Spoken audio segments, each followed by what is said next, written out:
अंश जी ये क्या है ये इस शीशे में क्या भर के लाए?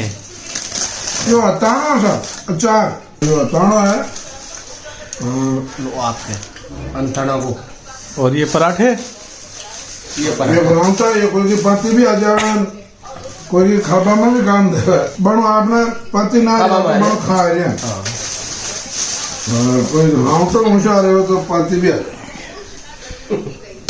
नमस्कार, मेरा नाम ध्रुव सालवी और आप देख रहे हैं डेली राजस्थान।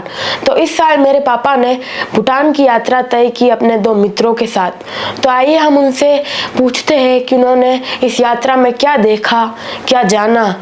नमस्ते पापा। नमस्ते ध्रुव।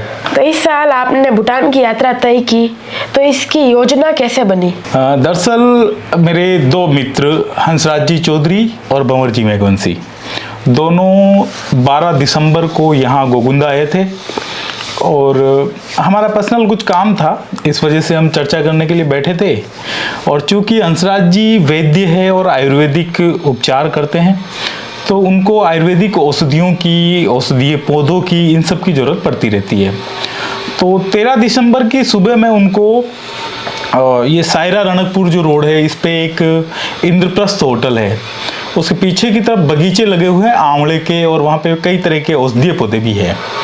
तो मैंने उनसे कहा कि आप वो भी चल के देखिए, हो सकता है कुछ पौधे या कुछ ऐसी औषधीय तत्व वहाँ से आपको मिले तो आपको एक बार वहाँ देखना चाहिए। तो हम वहाँ गए थे और वहीं पर लंच करने के दौरान उन्होंने जिक्र किया कि है भंवर जी और हम दोनों भूटान की यात्रा पे जा रहे हैं 28 तारीख को। तो इससे पहले भंवर जी 2 बार भूटान जा चुके थे, तो उनकी एक किताब भी थी, ये किताब जो मैंने थोड़े दिन पहले ही पढ़ी थी, भंवर जी ने लिखी ये यात्राएं नाम की किताब। और इसमें भूटान का जिक्र है, जब भंवर जी भूटान गए थे तो उन्होंने क्या देखा, कहाँ कहाँ वो गए, उसके बारे में इसमें लिखा था। मेरी भी इच्छा थी, जब मैंने इस किताब को पढ़ी तब मैंने सोच लिया था कि एक बार तो जीवन में भूटान जाना ही है, लेकिन मैं इतना जल्दी जा पाऊंगा इसका आइडिया नहीं था। तो जब हम बैठ के चर्चा कर रहे थे, उन्होंने बताया कि भाई हम भूटान जा रहे हैं, तो मेरे मुंह से भी निकला कि आप जा रहे हैं तो मुझे भी बताते तो मैं भी चलता। उन लोगों ने तो अपने टिकट वगैरह सारे बुक कर लिए थे, सारी प्लानिंग कर ली थी।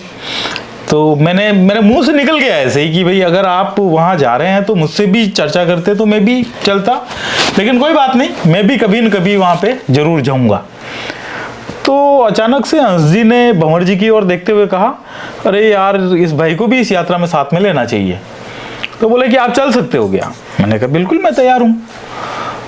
तो उन्होंने कहा कि आपका आधार कार्ड वगैरह है आपके पास? तो मेरे मोबाइल में था तो मैंने उनको सेंड कर दिया और उन्होंने वहीं से बैठे बैठे तुरंत 28 तारीख की ट्रेन की टिकट और फ्लाइट की टिकट वगैरह सारी बुक कर दी और पूरा प्लान बना दिया कि हम 28 तारीख को जाएंगे और 6 तारीख को वापस जयपुर लौटेंगे।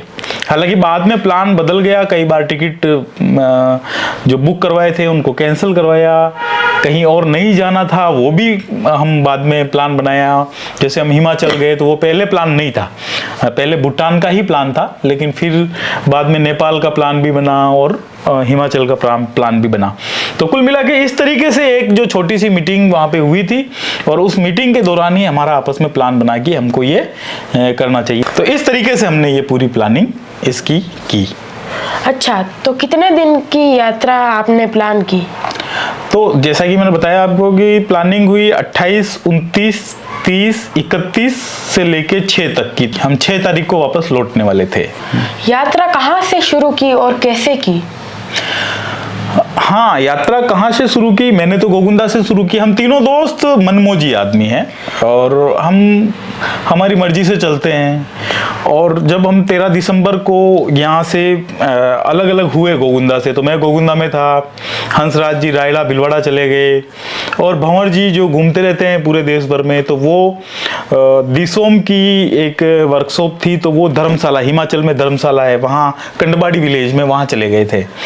तो हम तीनों अलग अलग हो गए।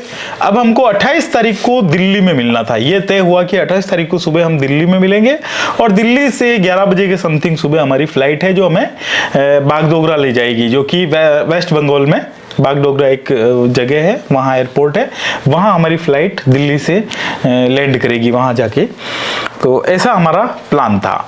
उससे पहले मैंने इस किताब को वापस पढ़ा, यात्रा प्लान करने के बाद में वापस इस किताब को पढ़ा कि हमें कहाँ कहाँ जाना चाहिए और क्या क्या देखना चाहिए। और दूसरा है कि मैंने नेट पे यूट्यूब के माध्यम से भी कुछ खोजने की कोशिश की। रहता ही है जब नई जगह पे जाते हैं तो कि कहाँ जाएंगे, कैसे रहेंगे, वो सब थोड़ा सा एक उत्सुकता रहती है जानने की। तो मैंने यूट्यूब पे सर्च किया, देखा, एक छोटी सी डायरी भी मैंने बनाई उसमें कि ज़्यादातर लोग बता रहे थे कि आप फ्लाइट से ही बागडोगरा तक जाना चाहिए। पारो जो भूटान का एक शहर है, उस पारो तक भी फ्लाइट जाती है, लेकिन वो भूटान की ही एक फ्लाइट है ड्रुक एयरलाइंस करके, तो वो बहुत महंगी है। वहाँ पे दूसरी फ्लाइट नहीं जाती है पारो में, भूटान की फ्लाइट ही जाती है, तो वो बहुत महंगी भी है, वो उनकी रणनीति है। तो ज़्यादातर लोग जो है बागडोगरा जयगांव तक जाते हैं और जयगांव के रास्ते से जो है भूटान में जाते। तो हमारा भारत का जयगांव एक ऐसा जगह है जहां से भूटान में जाने का प्रवेश होता है। इस तरह की चीजें मैंने काफी खोजी थी। तो यात्रा मैंने जो यात्रा शुरू करी थी वो यात्रा गोगुंदा से ही शुरू करी। 28 तारीख से पहले मैंने मेरे जो भी साथ में सामान ले जाने हैं, क्योंकि 10-11 दिन का ये हमारा टूर होने वाला था, कम से कम 6 और 4 10 दिन का तो था ही पहले से ही प्लान। तो अब मैंने मेरे आवश्यक जो भी चीज़ें हैं वो सब साथ में लिया, सब तय किया, कैमरा कौन लेगा, लैपटॉप कौन ले रहा है, क्योंकि 3 लैपटॉप लेने का कोई औचित्य नहीं था, एक जने का लैपटॉप काफ़ी था।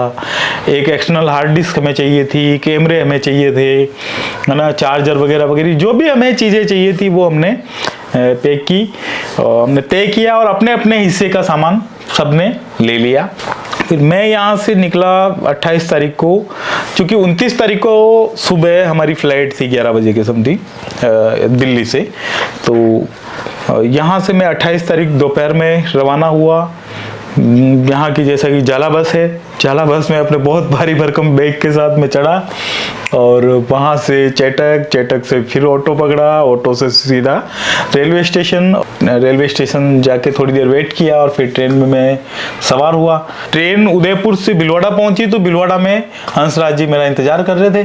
तो हंसराज जी वहाँ से साथ में हो गए। तो अपने रामदेव भैया जो है वो उनको ड्रॉप करने आए थे, नहीं शायद मेरे लिए टेबलेट लेके आए थे रामदेव भैया वहाँ पे। हम दोनों के कोच के बीच में 6-7 कोच थे। वो मुझे रेलवे स्टेशन पे दिखाई नहीं दिए, चढ़ गए, हमारी बात हो गई फ़ोन पे।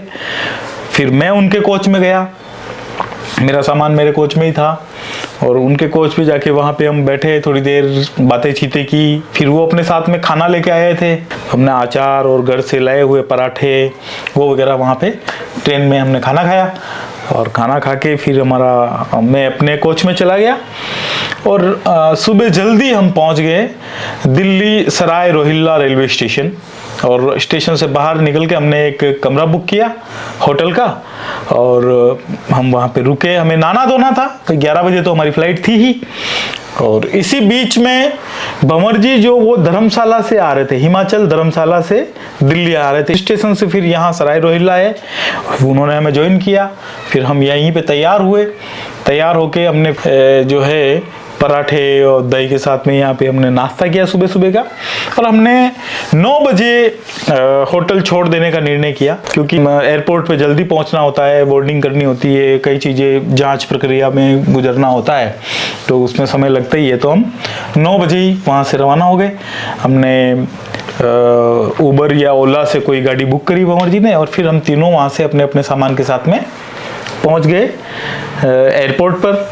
और एयरपोर्ट पे हमें कतार में काफ़ी देर तक लगना पड़ा और वो बड़ा बोरिंग होता है, बहुत टाइम लगता है उसमें। लाइन अपना पहले आपका लगेज चेक करवाओ, फिर आपके टिकट वो आप खुद चेक हो, फिर वो उसकी प्रक्रिया बड़ी लेंदी होती है। एरोप्लेन में 2 घंटे का सफ़र होता है लेकिन 3 घंटे की जांचें होती है। खैर जो भी था वहाँ पे वो सब हमने किया। कतारों में भी हम खड़े रहे, लगेज को भी सब करवाया। सब करने के बाद में हमने ऊपर जाके हमें वेटिंग रूम में हम बैठे। अभी 1 घंटा बाकी था हमारी फ्लाइट को। प्यास लगी तो आसपास देखा, वहाँ पे कोई भी पब्लिक के लिए ऐसी सुविधा पानी की मुझे कहीं दिखाई नहीं दी। वहाँ सारे स्टॉल थे जहाँ से पानी खरीदना था। मैं पानी खरीदने गया तो जो 250 ml की या 200 ml की जो छोटी बोतल होती है पानी की, वो मुझे मिली 70 या 80 रुपये में। इतना वहाँ पे महंगा होता है। सो मैंने ली 2-3, क्योंकि प्यास तो लगी थी। हमने 2 बोतलें ली और पानी वानी पिया। फिर मैं ऑब्जर्व कर रहा था कौन सी चीज़ कितनी महंगी है ना, वगैरह वगैरह सब मैंने चेक किया। फिर मैं घूम रहे थे, सब कोई मोबाइल चार्ज कर रहा है, कोई इधर बैठा है, कोई सब वेट कर रहे हैं कि भाई अब हमारा जो है जहाज आएगा और हम बैठ के जाएंगे। लेकिन अभी तो 1 घंटा था, तो हमने काफ़ी देर तक वहाँ बैठ के इंतज़ार किया। और इसी दौरान वेटिंग में मतलब 2 तरह कुर्सियों की 2 लाइनें थी अलग अलग। तो एक तरफ मैंने देखा, अब मैं घूमते हुए आ रहा था, मोबाइल पे किसी से बात कर रहा था। बात करते करते मुझे मेरी नज़र एक व्यक्ति पे पड़ी जिसकी बड़ी मूछें थी ऐसी, और वो व्यक्ति अपने मोबाइल में घुसा हुआ था। तो उनको नहीं पता है कि मैं उनको देख रहा हूँ। तो मैंने काफ़ी देर तक उनको देखा, मोबाइल मैंने यहाँ लगाए रखा और मैं देख रहा हूँ। देखते देखते मन में आया कि इस व्यक्ति की फ़ोटो खींच के मुझे वो जो बांसवाड़ा ज़िले में सज्जनगढ़ एक पुलिस थाना है और वहाँ पे एक थाना अधिकारी लगे हुए हैं धनपत सिंह, तो उन धनपत सिंह जी को ये फ़ोटो खींच के भेजनी चाहिए, क्योंकि ये बंदा मुझे धनपत सिंह जी के जैसा लग रहा है। तो मैंने बड़े स्टाइल से मोबाइल को ऐसे ले जाके और उनका फ़ोटो खींच लिया। 2-3 फ़ोटो अलग अलग एंगल से उनके खींच लिए। और अब मैं उनको फ़ोटो भेजने की तैयारी में ही था। इतने में उस व्यक्ति ने ऐसे ऊपर देखा था ना, कोई नहीं देखा होगा, फोटो ही तो लिए हैं अपन ने, और क्या किया है। तो लेकिन वो मुझे देखते ही मुस्कुरा दिए, हंसे, मतलब उन्होंने मुझे पहचान लिया। तो फिर अरे वो कैसे, फिर जो भी हमारी बातें थी वो भी हमने हेलो हाय किया, फिर सभी का परिचय किया एक दूसरे का। वो भी हंसराज जी को भी जानते हैं, भंवर जी को भी जानते हैं। तो थोड़ी देर हमारी बातें चीतें हुई और फिर फाइनली थोड़ी देर बाद में हमने वेट किया। अब एयरपोर्ट पे ये बड़ी दिक्कत होती है, मतलब अचानक से बोल दिया जाता है कि आप 14 नंबर गेट पे जाओ। आप 14 नंबर गेट पे पहुंचे हैं, अचानक से कह दिया जाता है 10 नंबर गेट पे जाएं। तो हम कहीं और बैठ के वेट कर रहे थे और पता चला कि अब हम लोगों को किसी दूसरे गेट पे जाना है। तो हम फटाफट भागे, फिर वहाँ पे वो भी वापस जाँच की जो प्रक्रिया होती है वो करके हम एयरपोर्ट पे गए और फ्लाइट हमने पकड़ी। और फ्लाइट से सीधा 2 घंटे की फ्लाइट थी। उस फ्लाइट ने हमें पहुंचाया बागडोगरा, जो कि पश्चिम बंगाल में है। वहाँ से उतर के हम बाहर निकले। बाहर बड़ी पार्किंग थी। पहले ही भंवर जी ने एक कार बुक कर रखी थी, तो वो व्यक्ति हमारा वेट कर ही रहा था। तो फिर हमने हमारा सामान गाड़ी में लोड किया और लोड करके हम निकले। एक बंदर ने हमको हमारा बहुत मनोरंजन किया। वहाँ पे ट्रैफिक था, वो निकल रही थी, गाड़ी निकलने में देर हो रही थी, तो उधर बैठा हुआ था एक बंदर, और उस बंदर से ने हमारा थोड़ा सा तनाव दूर किया। उससे हम काफ़ी हंसे। वैसे हमारे साथ में हंसराज जी थे, तो हंसराज जी काफ़ी मजाकिया है, वो खूब मजाके करते हैं। कभी गीत गाने लग जाते हैं, कभी देसी भाषा बोलने लग जाते हैं, कभी क्या करने लग जाते हैं। तो हमारा खूब मनोरंजन हो रहा था। यहाँ से बागडोगरा से फिर हमें पहुँचना था जयगांव। तो हम चले, रास्ते में एक सिलीगुड़ी आया, वहाँ पर हमने चाय पी। पश्चिम बंगाल में मिट्टी के कुल्हड़ में चाय दी जाती है और चाय बहुत टेस्टी होती है।